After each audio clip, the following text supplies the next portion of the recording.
So then we Aggressive. have Drew McIntyre just being a king. I just can't. I cannot handle this man. Hold on. He's coming at my guy. I'm rocking CM Punk today. My Yeah, guy. that's a mistake. You should have gotten his shirt. Well, I can still get it. Yeah. I am obsessed with this version of Drew McIntyre. I really don't understand why there are so many people who think he's boring and stuff. Like I know I've already said that. I'm just confused. Like I think he is so hilarious. This is like the one of the best characters in wrestling right now. I don't care what anyone says. It's hilarious and he's so good at it. So you guys are just haters. That's what I would say.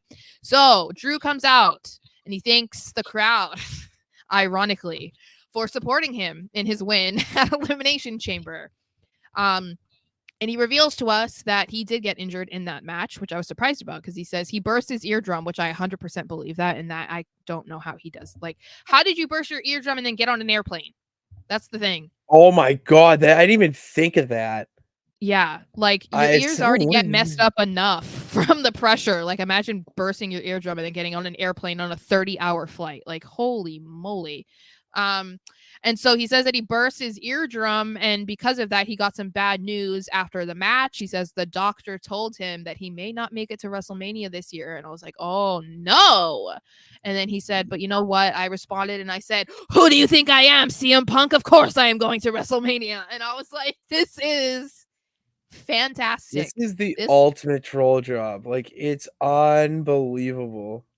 It's so funny. And he steps it up a notch because then he says, you know what? This is the thing, too. This is how good, and this is me shouting out and giving some props to CM Punk, okay?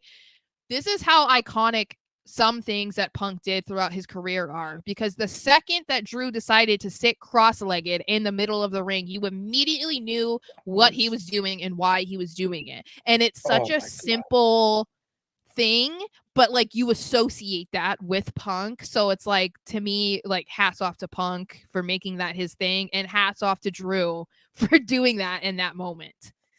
It was incredible to see that because now we're seeing that type of detail be put into things, and for Drew to do it, it's another like I've been saying, what was it, a couple weeks ago, I said that WWE needs better heels. Well, Drew McIntyre is taking the torch and running with it because this was an ultimate heel move to mimic CM Punk.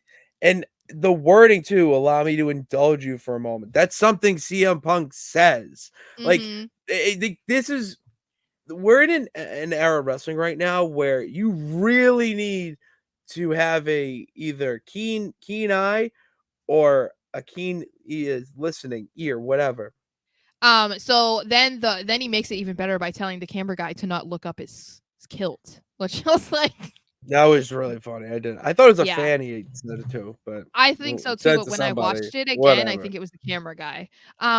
So he says that so he says that he knows that it probably hurt Punk to not be a part of the chamber, which we already know it did, because I believe he posted on Instagram that he was very upset about it. It literally, it killed him. And he said it probably also killed him to see that Drew McIntyre is the one who won that match and will face Seth Rollins at WrestleMania instead of him. He says that he knows that Punk is straight edge, so he will drink for the both of them to celebrate.